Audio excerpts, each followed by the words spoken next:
Chief reporter Punjab Rao Abid Ali Khan کی report کے مطابق تانزیہ والا پریس کلب رجسٹرڈ کے تمام کامیاب امیدواران کو آرزو جے حقیقی رائے سجاد حسین خان کھرل کے مرکزی صدر حقیقت نیوز ایچ ٹی وی کے روح رواں وزیر احمد مہر نے مبارکباد پیش کرتے ہوئے کہا، تمام عہدوں پر کامیاب ہونے والے دوست اپنی پیشہ ورانہ خدمات انجام دیتے ہوئے عوام کی مؤثر آواز بنیں گے۔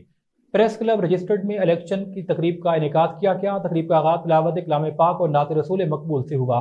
الیکشن میں متفقہ طور پر 2025-26 کے عہدیداران کا چناؤ کیا گیا۔ صدر ڈاکٹر محمد ذکریا منتخب، جنرل سیکرٹری سلیم شیروانی منتخب ہوئے، سینئر نائب صدر ڈاکٹر ریحان بدر، نائب صدر وقار حسین، سیکرٹری اطلاعات و نشریات Ali Hasan Sabri, joint secretary Rana Abdulrazzaq, finance secretary Tahir Awan, office secretary Nalin Mughal, deputy information secretary Rana Saif Ullah منتخب، جبکہ چیئرمین مجلس عاملہ کے لیے مہر ذوالفقار علی اور ڈپٹی چیئرمین کے لیے میاں زاہد کو منتخب کیا گیا۔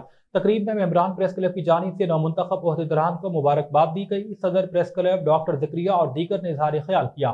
نومنتخب عہدیداران کو ہار پہنا کر مٹھائی تقسیم کی گئی۔ شہر بھر کی سماجی شخصیات کی جانب سے مبارکبادوں کا سلسلہ جاری ہے۔ صدر ڈاکٹر ذکریا اور جنرل سیکرٹری سلیم شیروانی نے کہا، پریس کلب کی تعمیر و ترقی کے لیے کوشاں رہیں گے۔